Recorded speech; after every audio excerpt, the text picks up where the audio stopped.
Financial fair play, FFP, football financial regulation. Don't know about you, Joe. It seems to be getting stricter and stricter and stricter. I'm wondering where the hell we're going with this. And earlier on in the week, we asked you guys, with it being International Week, to give us some questions to help us to keep the content going. It's always meagre pickings and barrel scrapings at the start of International Week. And I believe, Joe, we've had a question about this quite complex subject of FFP. Yes, it's similar. It's over on Patreon. We did our Mug of Tea. So this is one of the questions from Mug of Tea from a Patreon called Alan Woodhouse, who's Woody on YouTube. He says, given the recent penalties given to Everton and Nottingham Forest, do our owners deserve more credit for overseeing such progression whilst hopefully not coming close to breaching financial regulations? Now, I was wanting to discuss this as a general topic anyway, but Alan's questions just sort of like fired it up, if you like. So we're stealing Alan's question. We'll answer that one, but I just want to have like a broader discussion with you in regards to this and how you feel about it, if you're worried or not. I don't think I'm overly worried because I do think the ownership are on it, and that's good. I think it suits their characteristics, though. I think they're naturally cautious, and I think they're a bit tight, actually. So I'm sure it's planned. They're clearly, we have to take them at face value. They've been banging on about FFP for years, and even the late David Gold would often talk about FFP. So clearly there was something in it. How did they really foresee that it would be, I guess, governed to the point that it seems to be now? I don't know. I'm reluctant to compare us to Everton or to Nottingham Forest. I'll tell you why. Because that's basic. I don't want to be grateful that we're not incompetent, because I would always assume competency anyway. So I think that's good. And let's be fair, most of the Premier League, whatever the other 18 clubs or whatever, let's forget Man City, because that's a different thing here. I think the accusation is that they're falsifying sponsorship deals that don't exist, and so that's a different accusation there, allegedly. let's get that one right. I think, am I grateful that we're amongst the 18? Yeah, I guess so. But the fact that two are doing it badly is neither here nor there for me. What I am concerned about with it, Gio, is we seem to, in the Premier League, have a system which has allowed the league to flourish. And very much UEFA's implementation of these financial regulations has been stricter. The parameters were a lot tighter. And that's because they want to drag the Premier League back. And basically, rather than them improving and then basically having better finances and getting better deals, they want to drag us back and make us worse and make us more skint rather than them richer. Because make no mistake about it, all of the other leagues are jealous of the Premier League. They're jealous of our broadcasting deals, but that's on them. That because they have not divvied up the money that they bring in with the same fairness and the sort of same equality that the Premier League distribute their money. So I think, for instance, in Spain, you've got a situation where Barcelona and Real Madrid have their own TV deals, and you'll find that somebody like a Getafe or Numancia or whoever it might be get something like 5% of what Real Madrid get. Of course, you're never going to have a competitive league. Now, obviously, in the UK, in England, the person that wins the Premier League is going to have more money than the people at the bottom, but you'll still find that most of the Premier League teams are amongst the richest clubs in the world for the period that they're in the Premier League. So I understand why UEFA want to drag us back kicking and screaming. What I don't understand is why the Premier League seem to want to adhere to that and seem to want to also penalise us and make the Premier League weaker, because while we're strong, it's sort of good for everyone in England. It depends which way you come at it. You're obviously coming at it that way, but there is another angle, which is that UEFA's model is based on a percentage of your turnover, and this is what the Premier League have already basically said. We're okay. There was a proposal. The Premier League have agreed to it. There was a few proposals put on the table recently in regards to financial rules.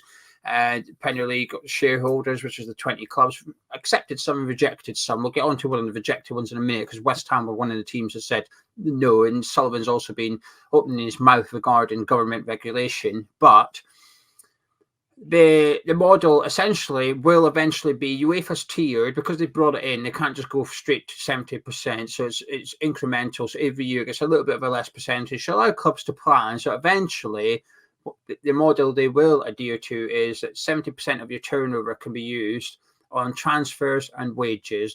It keeps it really simple. That's what you can spend. 70% of your income can go on transfers and player wages.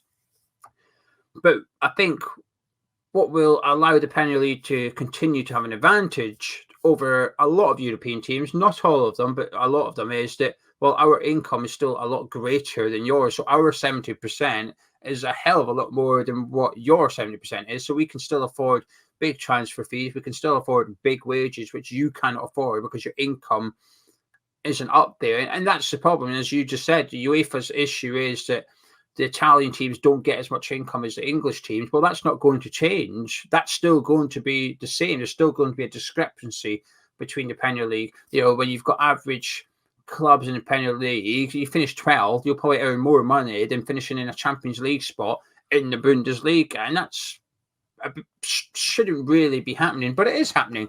And this new regulation, this one that FIFA's going down, which the Premier League have now voted yes in theory to subscribing to, I don't think it'll change that. The income will still be drastically different, and we will see English clubs having more flexibility, I think, in terms of transfer fees and wages.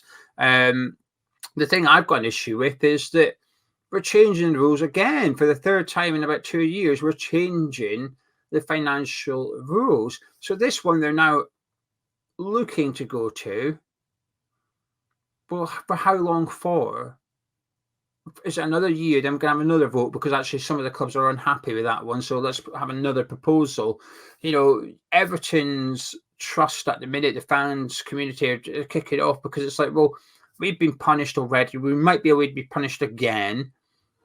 We've basically had, and now we're Nottingham Forest, we've basically had 3 versions of accounts going to 3 different independent committees with 3 different conclusions and 3 different penalties. So it's like, where is the consistency? There isn't any consistency. We get this vibe of you're making it up as you go along because everything got punished. They were the first club to do so. Nottingham Forest has come along, got a lesser points deduction, although they went over the limit greater than what Everton did. So it's like, well, how does that even work? It's just you're making this up as you go along.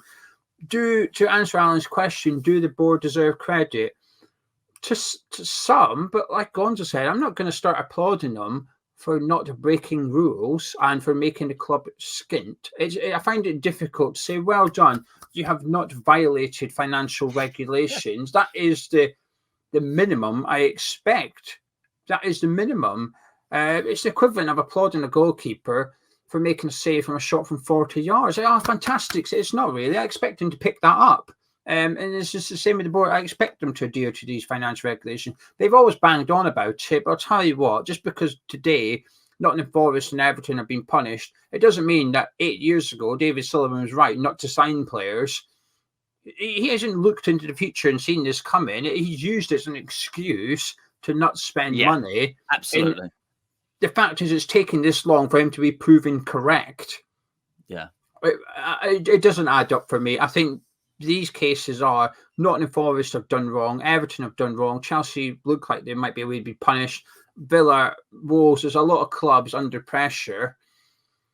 But just because they've done something wrong doesn't mean that we should be our owners should be patted on the head for being tight. I think there's definitely a bit in the middle there, which is you could have possibly spent a bit more in the past and still adhere to these regulations. But credit, maybe acknowledgement is a better phrase to put towards them. Absolutely, and even a broken clock is right twice a day, isn't it? Let's be fair. So they've got there eventually, haven't they?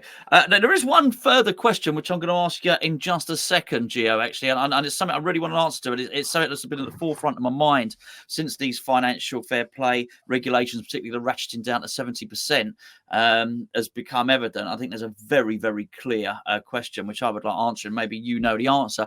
Before you do, I think maybe we want to try and promote Patreon a bit, don't we? Because we've got a hell of a deal at the moment. Help our FFP.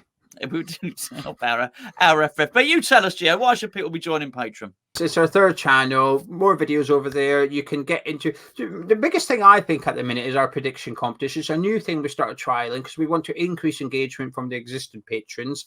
And so we created this prediction competition, which is included in all the tiers. You don't have to be subscribed to a certain tier. What we've done is just change the prize on available to depend on what tier you subscribe to. For the previous game against Aston Villa, even if you were a supporter, which was £3.60 per month, and you were to win, you would have won a signed Lucas Paqueta shirt. It's fun to enter. You tell us what you think the score will be and who the first goal scorer of the match will be.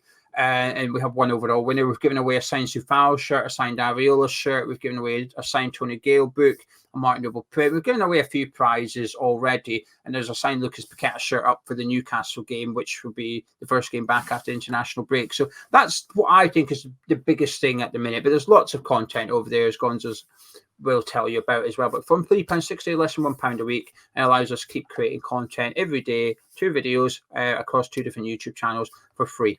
Yeah, absolutely. And it's not all about winning prizes at all. We do have a lot of what we consider to be really, really good content over there. We've got the Anton Ferdinand podcast. He's a regular contributor. He's with Hammers Chat now. So your subscription helps pay for a lot of really good stuff to happen over there. We got opposition previews. We have our breakfast show, which is a breakfast show that we have for every single match, both Premier League and European for this season, cup games. We have our player rating series, which everybody gets involved in. At the end of the season, we're going to have an organic Hammers Chat Player of the Year, which is done absolutely statistically. Won't be a popularity contest at all. We got Mugger Tea, which funny enough, myself and Gio have just recorded. We got lots of additional bonus video. We've got Hammerlytics, which we like to think is the best analytics show on West Ham YouTube. And of course, we also have our Naked podcast, which is me and Jake fully clothed, but talking about anything that's not football. I think it would be fair to say, Gio, right?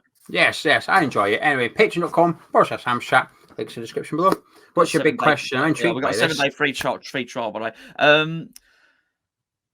Let's assume that West Ham or any club earn 200 million in a season. It's about there, but let's go with that round sum. 70% of wages and transfer fees, okay?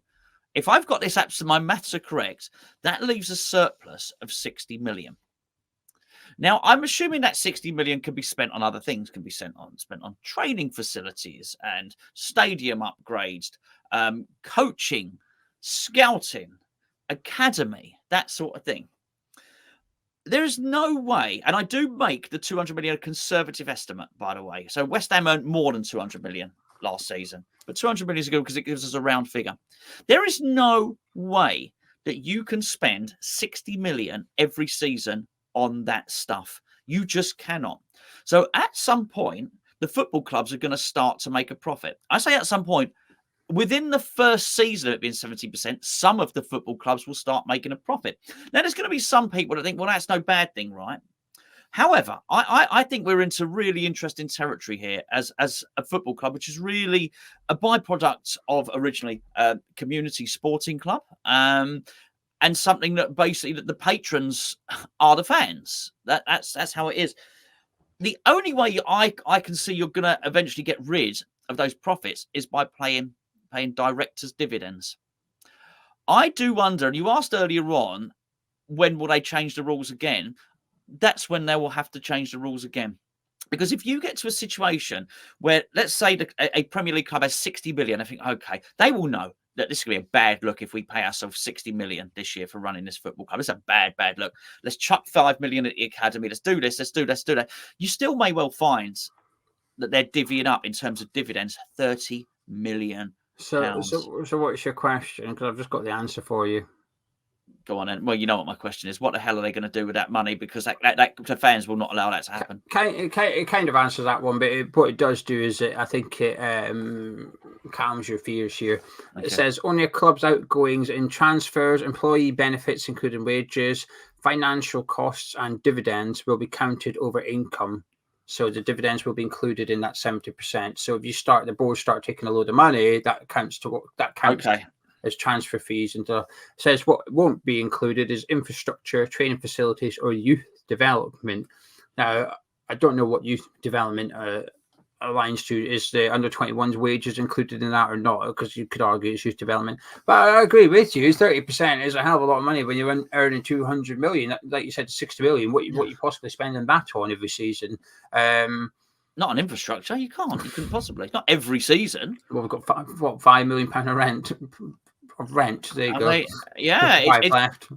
It is a funny one, and I think that will eventually, I think that will sort that out. I think that is possibly untenable, particularly if they're saying you can't pay it in dividends. Where the hell does that money go? It's got to go somewhere. And what they can't do is they can't put that money in to factor in making the tickets cheaper, because the tickets basically make the turnover. So if they do that, then they're getting less turnover. You buy less players anyway. Yeah, so just to confirm, in regards to the income, it's income from gate receipts, as Gonzo said, TV revenue, advertising, merchandising, disposal of tangible fixed assets, finance, sales of players, and prize money.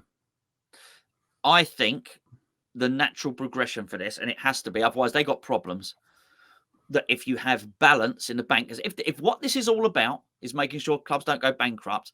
So let's say over the case of 2 seasons, you're getting that 60 million surplus, you're spending 5 million on academy and the rest of it. But over the case of 3 seasons, actually you put 30 million pound in each season, and actually your bank balance is showing that you're 90 million pound in credit after you should be able to spend that. You're not risking anything. Should be able to spend that. I think with every regulation and rule and stuff like this, there's always pros and cons. I think one of the cons is what you've just said there. I think what this would also do is encourage clubs to spend money that they don't necessarily need to, because technically, let's just say come the end of the season, you're thinking, hang on a minute, we're only going to spend 65% here, we've actually got 15 million left over. Well, that doesn't carry over to next season. You're better off buying a player for 10 million and selling him next season, so that you bank that 10 million as part of your income next year. Do you know what I mean? You're almost better hitting 69% on the season, sure, and not wasting it. It's almost like not quite like this, but just for a little bit fun. It's almost like holidays. That if you're at work and you don't use your holidays by the end of March, you've lost them. They don't carry over to next financial year. You've lost them. It's your job. It's your responsibility to ensure that you've adhered to the company policy and got what you're entitled to in terms of holidays. And if you come the end of March, you've actually got 2 days that you've not used. Oh, tough, you've lost them. It's your fault. You've lost them. And I think there will almost be an element of that. If come the end of the financial year, you're thinking, hang on a minute, we've only spent 65%, which is good. But as we've just established, for West Ham United, that is 10 million. That's a lot of money that you've not spent there. Yeah. You don't get to spend the 10 million in the next year. The only thing I will say is if they did it over like a 3-year rolling period, then it might balance itself out a bit. But you end up in the problem that Everton have just ended up in, which is on year 1, you might be under. So year 2, you go over. Well, eventually year 1 gets knocked off when year 4 comes in. So year 1 is now over the limit, so which pushes you rolling 3 years over the limit again. So it becomes, whatever they do, there's going to be complaints and there's going to be issues. There will be clubs that benefit and there will be clubs that lose out. I think Kieran Maguire did a very quick knock-up of the chart that if the model that came into play today, the 70% one, West Ham were third bottom in the sense that we would be 15 million over budget. The other clubs that were over budget, Aston Villa, Newcastle, basically the clubs trying to get into that top bracket of the Premier League, we were over budget. The clubs at the very top of the table, which was were flush, they had millions to spend. Man United, Liverpool, Man City, Arsenal, they're all up there with loads of leeway. But the clubs trying to challenge them at the bottom over budget, which is, well, if this comes into play, you lot have got a little bit of work to do before it comes into play. The only thing I will say is us, Villa and Newcastle, because we're already playing in a UEFA competition, we're aware of this. We know that this is coming up, because we're already adhering to it. It's just not 70% yet. So the club will have planned for it, but it's just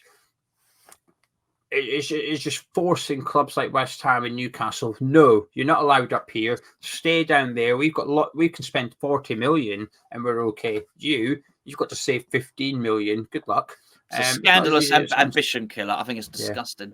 So anyway, we'll wrap up there. I think so, mate. You can do the ending. It's on the forum channel. You do the ending. Absolutely. Look, Give it the old thumbs up. Do you know what? As disappointed as you might be with the fact that it's a scandalous, it sounds like a scandalous stitch up, still please stick the thumbs up on this video.